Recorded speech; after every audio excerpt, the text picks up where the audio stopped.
Ya, terima kasih para penonton Dhamma TV yang selalu damai di hati, yang diceritakan panjang lebar oleh Ki Purbo tadi itu. Ini bukan sukuisme ya. Jawa itu memang harus memelopori terdepan untuk nilai-nilai kemanusiaan. Maka dari itu leluhur filosofisnya apa? Hamemayu hayu ing bawono.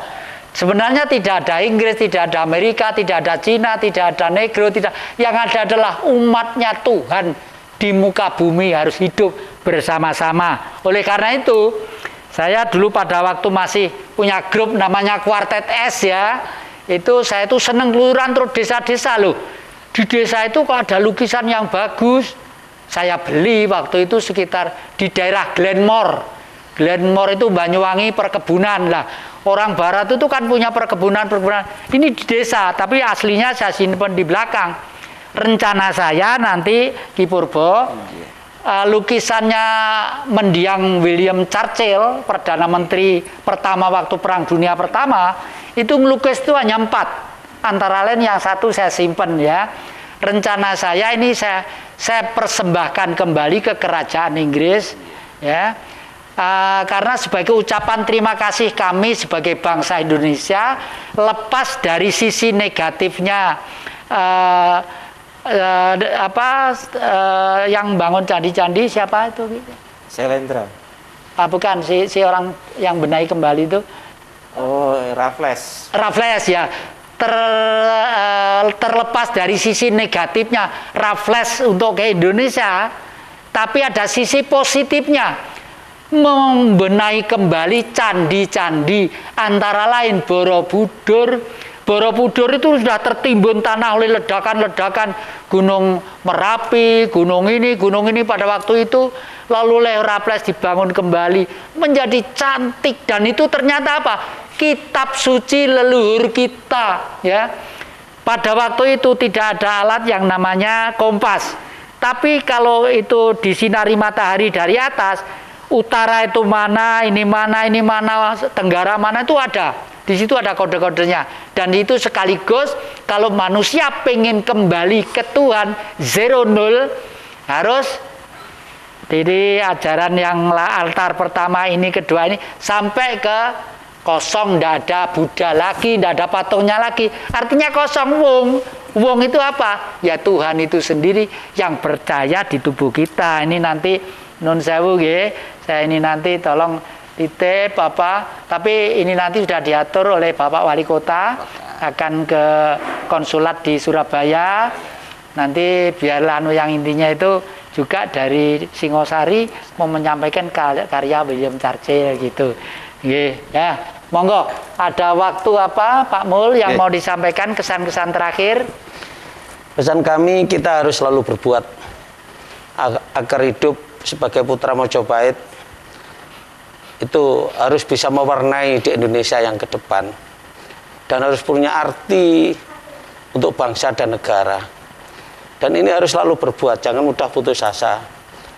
Kalau ingin datang, kita mulai ngawali di tempat kita. Saya diberi amanah leluhur dari Forum Keraton Nusantara mendirikan Tetenger, berdirilah Arca Agung Mahapatih Gajah Mada. Terlepas 99 muslim, tapi berdiri itu. Dan kebetulan ini proses untuk muri. Jadi kalau ingin tahu wiwitan Mojopahit, di sana ada patung Arca Agung Mahapatih Gajah Mada dan sudah berdiri. Dan disitulah ada tanda-tanda Mojopahit, sama proses ekonominya itu berdiri. Pabrik coklat Mojopahit ternyata dari putra Mojopahit. Harapan kami ke depan anak-anak muda harus berbuat dan bermanfaat untuk lingkungannya. Ya. Dan semua perjuangan tidak lepas dari dukungan langsung atau tidak langsung dari keluarga. Akan saya kenalkan aja Ki Purbo yang seperti itu. Tidak ada gaji, tidak ada pensiun, hanya menolong orang lain, tidak punya. Ternyata istri setianya juga dampingi. Ya Bu, mohon Bu, berjalan sini sudah Bu, coba kondisinya seperti ini ya, mendampingi dengan setia. Heran saya. Ya, nggih. Matur nuwun, ye. Ini konon punya polio. Polio itu karena kelemahan tulang. Tulang itu dari air. Oleh karena itu tadi pagi-pagi sudah di pedepokannya kakek, saya sarankan untuk gerujuk air, tidak usah berdoa. Sang Maha Hidup sudah tahu apa yang diminta. Lalu minum sebanyak-banyaknya ya. Tapi jangan satu kali loh Bu, ya. Berkali-kali ya, disempatkan sama Ki Purbo gitu. Monggo, dokter ahli politik, monggo saran apa terakhir? Ya, saya melihat Indonesia hari ini perlu sebuah renaissance besar yang bertumbuh pada kejayaan Majapahit ya. Karena kejayaan Majapahit belum pernah dibedah itu ya.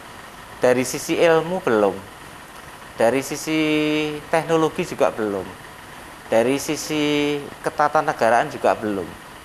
Karena saya melihat ada sesuatu yang sebenarnya ada similarity ya antara pemerintah hari ini yang dimerdekakan oleh Soekarno dengan Majapahit. Hampir ada kesamaan. Sehingga kita perlu mengacu kembali pada Majapahit itu seperti apa sih, sehingga bisa membangun negara Indonesia itu sesuai dengan peruntukannya. Artinya bahwa masyarakat bisa merasakan bahwa indahnya bernegara di Indonesia ini sesuai dengan apa yang digambarkan oleh Gajah Mada maupun Soekarno gitu. Kalau kita melihat hari ini sudah carut marut, nggak karu-karuan kayak begini. Hidup itu sudah penuh tantangan, penuh gejolak. Kita besok itu berpikir apa sudah nggak bisa. Kita merencanakan apa juga sudah nggak bisa. Lah, maka dengan adanya salah satu yang muncul di tempatnya Pak Mul itu sangat luar biasa. Ini merupakan satu jangkar berlabuh memahami kembali persoalan-persoalan Mojopahit ke depan sehingga bisa menjadi satu media belajar bagi seluruh orang-orang yang datang di situ sehingga nanti akan bisa membangun dan memahami bersama tentang persoalan-persoalan bangsa ke depan yang didasari pada keilmuan-keilmuan Mojopahit yang belum pernah dibedah ini. Nah, saya sangat menyayangkan kenapa keilmuan-keilmuan atau istilah kerennya itu epistemologi keilmuan tentang Kemajapahitan itu kok nggak ada ya sekarang. Kalau saya di Belanda kemarin, saya 13 tahun di Belanda itu, ternyata di sana buku-buku tentang Majapahit sangat luar biasa ya. Seperti Negara Kertagama itu, tidak hanya jilid 3 yang ada di sini. Yang rojo senang-senang, terus raja minum-minum, raja makan-makan enak.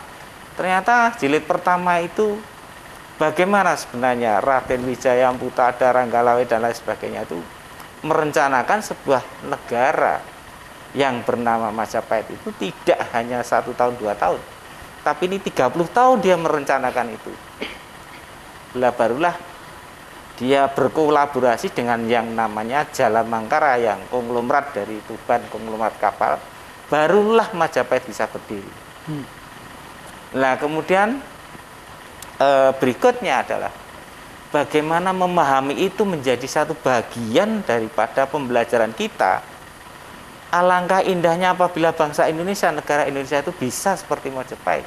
Walaupun dalam sisi yang berbeda, artinya berbeda itu tahunnya berbeda, terus kemudian juga zamannya berbeda. Tapi kalau kita berangkat daripada matra Kemajapahitan itu sangat-sangat luar biasa indah ini. Jadi selama ini kok Majapahit disingitno gitu loh. Sampai Suryo Bagaskoro Manjer Kawuryan itu enggak ada. Sampai Payung Agung Udan Rius juga enggak ada. Sampai umbul-umbul Gulo Klopo juga enggak ada. Sampai pahatan artefak mengenai Sumpah Palapa hilang, ini kemana sebenarnya? Ini sangat menyakitkan kita sebenarnya, sehingga sampai hari ini bangsa Indonesia sakit, tidak pernah bisa berbelok untuk membangun treknya, bisa menjadi negara yang makmur, subur dan lain sebagainya. Toto Tentem Kertora Harjo, seperti apa yang ada di patung Gajah Mada itu. Ini sungguh sangat menyedihkan. Saya ada teman dari Belanda, namanya Van Henkel itu ya. Dia mengatakan, cantik gaya Majapahit ternyata ada. What? Saya begitu. Iya, cantik gaya Majapahit itu ada, Tribuana Tunggadewi katanya begitu. Apa ada? Ada. Ini loh resepnya. Wow. Nah, kamu itu orang Jawa tahu apa tentang Majapahit? Enggak tahu apa-apa. Betapa bodohnya kamu. Sakit saya itu. Lah, kemudian saya terus ke Turki. Di Turki ternyata di sana ada yang lukisan Pak gede itu ya. Sak gede situ itu ya. Itu menggambarkan bagaimana Tribuana Tunggadewi itu ketika dia melepas diri sebagai pengurus kerajaan Majapahit menjadi bhiksuni dengan kepalanya dipelontos, kemudian di atas panggung itu ada gamelan macam-macam, ada ritual, di situ ada Gajah Mada macam-macam, pejabat-pejabat tinggi. Lah kemudian ada layar besar itu putih itu ya. Kemudian ritual dimulai. Kemudian yang datang adalah Sungging Prabangkara melukis tentang persoalan-persoalan apa yang diinginkan oleh Tribuana Tunggadewi. Terus kemudian yang terakhir acara itu Hayam Wuruk menarikan tarian serada di situ, tari topeng kulit itu ya. Lah keluhan dari Tribuana Tunggadewi apa sebenarnya? Keluhannya adalah saya menginginkan ibu bangsa Majapahit sing iso ngeloni anak-anake, sing iso cerita anak-anake, sing iso makani anak-anake.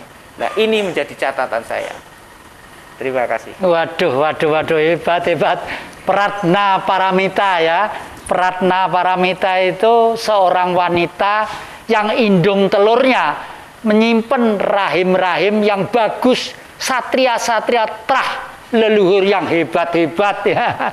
Makanya dikonotasikan sebagai sang Kendedes itu ya, memang betul juga. Ini yang ngomong itu dokter ahli di bidangnya loh ya, nggak sembarangan beliau itu ya.